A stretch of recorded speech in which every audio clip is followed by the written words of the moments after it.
তারাবির দোয়া মোনাজাত, তারাবির দোয়া ওই যে 4 রাকাত পর পর কি পড়ে, সুবহানাজিল মুলকে ওয়াল মালাকুতে, আমি এর দূরই পারি শুধু। এরপরে কি আছে? তারাবির নামাজে কি সুন্নত না নফল নাকি ওয়াজিব? সূরা তারাবি পড়া বেশি উত্তম নাকি খতম তারাবি পড়া উত্তম? তারাবির দোয়া মোনাজাত, তারাবির দোয়া ওই যে 4 রাকাত পর পর কি পড়ে, সুবহানাজিল মুলকে ওয়াল মালাকুতে, আমি এর দূরই পারি শুধু। এরপরে কি আছে? আচ্ছা কি জানি আছে। তো এগুলো আসলে কোনো কোরআন হাদিসে নাই, যেহেতু কোরআন হাদিসে নাই সেজন্য আমি পাই নাই, কোরআন হাদিস থাকলে তো পাইতাম। বুঝে আসছে কথা? আমরা একসময় দেখছি যে ইয়াং পোলাপান তারাবি পড়তে যায় না। কিরে বাবা তারাবি পড়তে যাস না কেন? বলে হুজুর এখনো তারাবির দোয়া মুখস্থ হয় নাই। বুঝতে পারছেন? তো তারাবির নামাজের জন্য 4 রাকাত পর পর দোয়া পড়া, এটা তারাবির সাথে এর কোনো সম্পর্ক নাই, দোয়া পড়ার কোনো প্রয়োজন নাই। 4 রাকাত পর একটু অবসর দেয় ইমাম সাহেব, এটা রেস্ট। আপনি এটা একটু পানি খাবেন, দরকার একটু হাত পা এদিক সেদিক করবেন, একটু রেস্ট করবেন, একটু শরীরটা এলায়া বসবেন, দরকার একটু পেশাব ওযু করে চলে আসবেন। এটা হলো রেস্টের সময়। তারাবি মানে হলো আরাম করে করে পড়া, 4 রাকাত পর রেস্ট দেওয়া। ওই মধ্যপ্রাচ্যের লোকরা, মিডিল ইস্টের লোকেরা আছে, আমাদের দেশেও কোনো কোনো মসজিদে দেখা যায় 4 রাকাত পর পর একটু খেজুর, একটু পানি, একটু চা একটু খায় মানুষ। তো এটা তো রেস্টের সময়, আপনি রেস্ট না করে কি করতেছেন? ইমাম সাহেব এতক্ষণ পড়ছে, হাফেজ সাহেব ধুমায়া টানছে, আপনি তো এতক্ষণ শুনছেন বসে, কোনো ডিউটি ছিল না। এখন 4 রাকাত পর বরং আপনি আরো ডিউটি শুরু করে দিচ্ছেন, সুবহানাজিল মুলকি ওয়াল মালাকুতে। তাহলে রেস্ট হলো না রেস্টের উল্টাটা হইলো? এগুলার কোনো প্রয়োজন নাই, এগুলো কোরআন হাদিসে নাই।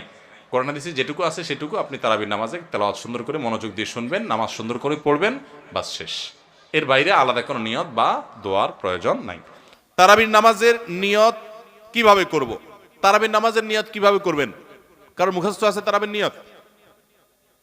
নামাইতুয়ান বলেন, কার মুখস্থ আছে? একজন বলেন অন্তত। তারাবির নিয়ত কে বলতে পারবে? বলেন বলেন ভাই।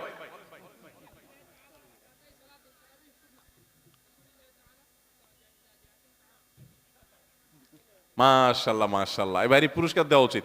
বসেন, আপনি অনেক কষ্ট করে মুখস্থ করছেন। তুমি রোগলা সদরের লোক ভাই, কালো কাহালো। আচ্ছা ভাই, তারাবির নামাজ বা যে কোনো নামাজের নিয়ত জরুরি। নিয়ত ছাড়া কোনো আমল হবে না। কিন্তু নিয়তটা হলো মনের ইচ্ছার নাম। নিয়তটা কিসের নাম? আমি ভাইকে দিয়ে নিয়তটা কেন শুনছি সেটা আপনারা জানেন? জানেন না আপনারা? আমি ওনাকে দিয়ে কেন শুনলাম বলেন তো? কে বলতে পারবেন? কে বলতে পারবেন না? আমি ওনার দিয়ে এই জন্য শুনছি যে ওইটা আমার জানা ছিল না। এটা হলো সত্য কথা। ওইটা আমি নিজেও জানি না। নামাইতুয়ান দিয়ে শুরু এটা জানি, কিন্তু বাকি শেষেরটা আমি জানি না। এই জন্য আমি চাইছি একটু শুনতে আর কি। আমি জানি না এই জন্য যে কোরআন হাদিসে কোথাও পাই নাই। এখন ভাইরা কেউ পাইলে তো ভিন্ন কথা, আমি কোথাও পাই নাই। এই নিয়ত মুখে এরকম গদবাদা উচ্চারণ করা, হ্যাঁ এটা পাইছি আমরা ছোটবেলা বোগদাদি কায়দায়।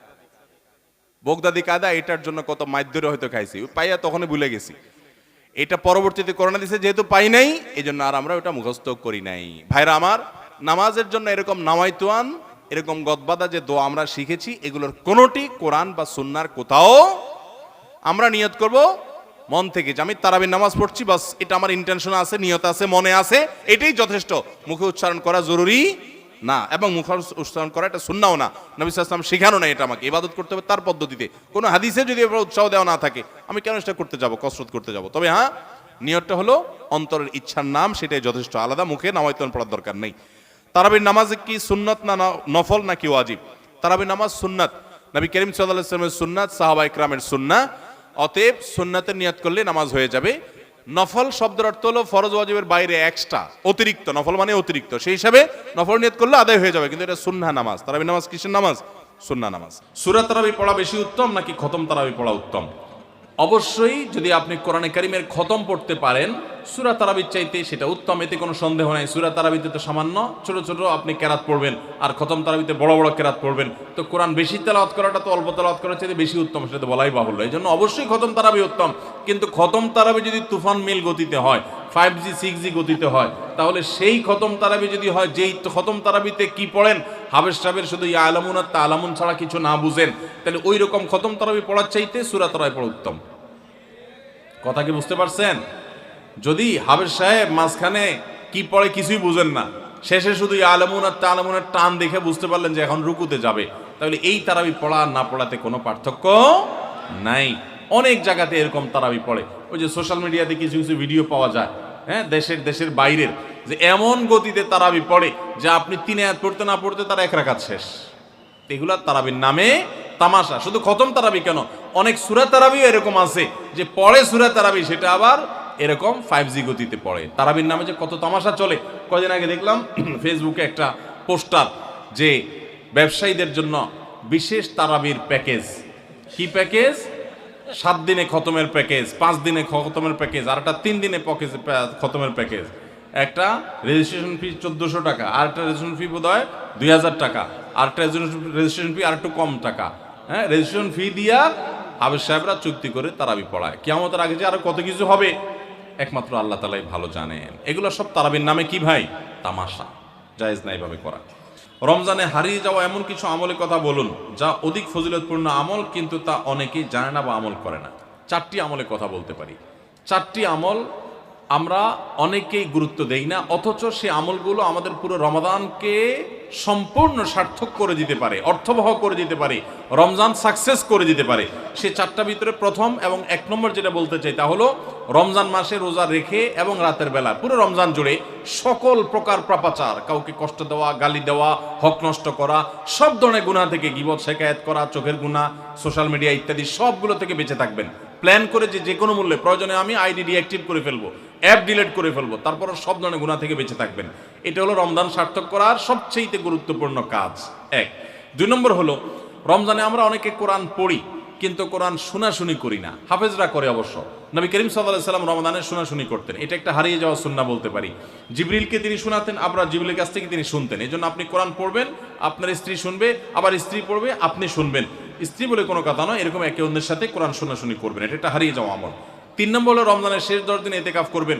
রমজানের শেষ 10 দিনের এতেকাফ এমন একটা আমল, রমজানের রোজা ফরজ হওয়ার পর থেকে নিয়ে মৃত্যু পর্যন্ত নবী সাল্লাল্লাহু আলাইহি ওয়াসাল্লাম জীবনে কখনো এতেকাফ ছাড়েন নাই। আমরা ম্যাক্সিমাম মানুষ জীবনে কখনো করি নাই। এতেকাফ করা হলো আল্লাহর ঘরে এসে গাঁটটি বোসকানেই পড়ে যাও যে আল্লাহ ক্ষমা করা ছাড়া যাব না। এতেকাফ করা যদি মসজিদে ঘুমায়াও থাকে, এতেকাফ করাটাই যেহেতু একটা স্বতন্ত্র ইবাদত, সো তার এতেকাফ করার মাধ্যমে লাইলাতুল কদর তিনি অটোমেটিক পাবেন ইনশাআল্লাহ। এই জন্য এতেকাফের আমলটা আমাদের রমাদানকে সার্থক করে দিতে পারে, অথচ এটা হারিয়ে যাচ্ছে। আর 4 নম্বর এবং সর্বশেষ হলো রমজানের শেষ দশক হলো ইবাদতের দশক, আমলের দশক। আমরা প্রথম 2 দশকে যা পারি না পারি, শেষ দশক বেশি আমল করার চেষ্টা করব। অনেকে আমরা শহর থেকে গ্রামে যাওয়ার জন্য পরিকল্পনা করতে করতে 4-5 দিন চলে যায়। অনেকে কেনাকাটার জন্য 4-5 দিন ব্যয় করে ফেলি।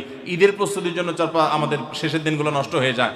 এগুলো না করে আল্লাহর ওয়াস্তে শেষ দশককে ইবাদতের জন্য রিজার্ভ করে ফেলি, গোটা ফ্যামিলি সহ ইবাদত বন্দেগী করি, রমজানটাকে আমরা উপভোগ করতে পারবো ইনশাআল্লাহ। এটা আমাদের জন্য তৃপ্তির রমাদান হবে। আল্লাহ আমাদেরকে তৌফিক দান করুন। তাহলে 4টি আমলের কথা বলেছি, সকল প্রকার গুনাহ থেকে বেঁচে থাকা, কোরআন শোনাশুনি করা, এতেকাফ করা এবং রমজানের শেষ দশকে বিশেষভাবে ইবাদতের পরে যত্নশীল হওয়া, শেষ দশকে সকল ব্যস্ততা কমায় দেওয়া। এই 4টে জিনিস আমাদের রমাদানকে